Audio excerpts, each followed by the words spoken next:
Bismillahirrahmanirrahim. Assalamu alaikum warahmatullahi wabarakatuh. Dear learners, you are welcome to another new video. Before going to the main topic, you are requested to subscribe my channel and stay connected with the channel. Let's move to the main topic. Dear learners, you are welcome back. Today's topic is translation from Bangla to English. Let's start the lesson. Today's first translation is সে আজ রাতে পৌঁছবে. He will arrive tonight.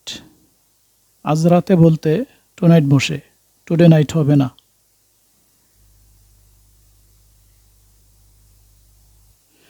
রাষ্ট্রপতি আজ সকালে দেশ ছাড়লেন। The president left the country this morning. আজ সকালে বলতে দিস মর্নিং হয়, যেমন আজ দুপুরে, আজ বিকেলে, দিস নুন, this afternoon etcetera.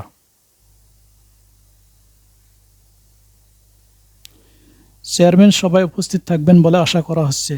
The chairman is expected to attend the meeting.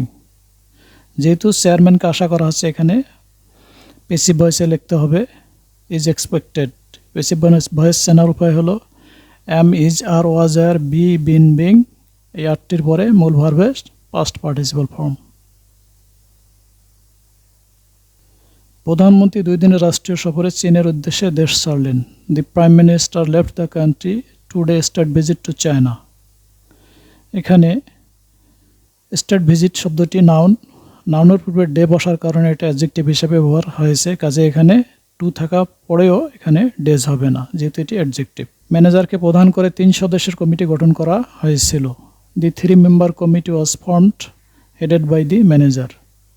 এখানেও কমিটি শব্দটি নাউন, তার পূর্বে মেম্বার শব্দটি বসছে, মেম্বারের পূর্বে 3 বসছে। 3 বসার পরেও মেম্বার শব্দটি মেম্বার্স হবে না, কারণ হলো এটি অ্যাডজেক্টিভ হিসেবে ব্যবহৃত হয়েছে। আরেকটি হেডেড বাই, হেড মানে হলো মাথা, এখানে হেড মাথা অর্থে নয়, এখানে হেড অর্থ হলো প্রধান করে, কাজে এখানে পাস্ট পার্টিসিপল হয়েছে, তারপরে একটি বাই বসেছে।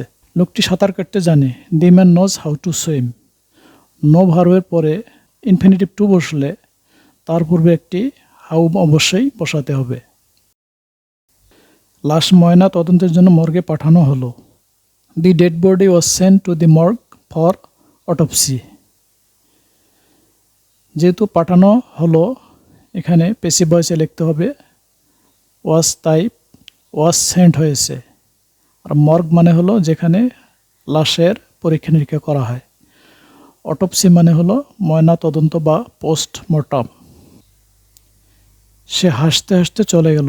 He went away smiling. Smiling মানে হলো মৃদু হাসি, আর লাফটার মানে হলো অট্ট হাসি। যেহেতু হাসতে হাসতে চলে গেলেন, এখানে মৃদু হাসিয়ে বোঝাচ্ছে। আর বাংলা যে কাজটি দ্বৈত বোঝায়, যেমন হাসতে হাসতে, ইংরেজিতে সে কাজটির শেষে আইএনজি যুক্ত হয়, ফলে সেটি প্রেজেন্ট পার্টিসিপলে রূপান্তরিত হয়। কাজেই হাসতে হাসতে এখানে হয়েছে স্মাইলিং। এ ব্যাপারে তোমার গুরুত্বপূর্ণ মতামত দাও। Give your important opinion in this regard. ইংরেজিতে এ ব্যাপারে বা এ বিষয়ে বা এ সম্পর্কে থাকলে ইন দিস রেগার্ড হয়, আর অপিনিয়ন মানে হলো মতামত। জাপানি রাষ্ট্রদূত রাষ্ট্রপতির সাথে সৌজন্য সাক্ষাৎ করেন। The Japanese ambassador paid a courtesy call on the president.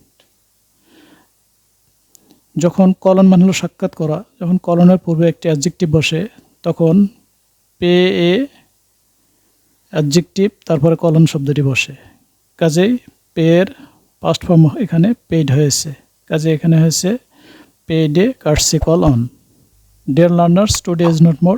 C you again in next video. Till then, আল্লাহ হাফেজ।